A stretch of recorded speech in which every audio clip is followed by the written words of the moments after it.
It's worth mentioning that all the values I just set in the linking parameters can also be set by clicking on the name of the desired field. For example, if I click on the top of stock, the window will minimize itself so that I can select an entity in the graphics area.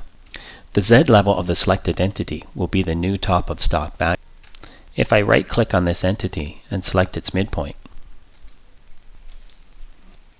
the value will be set to -3/8. Or if I try again and select a point on top of the part, the value will be reset to 0. To set the field values, I can also right-click in the yellow field. For example, if I wanted to change the depth, I can right-click here.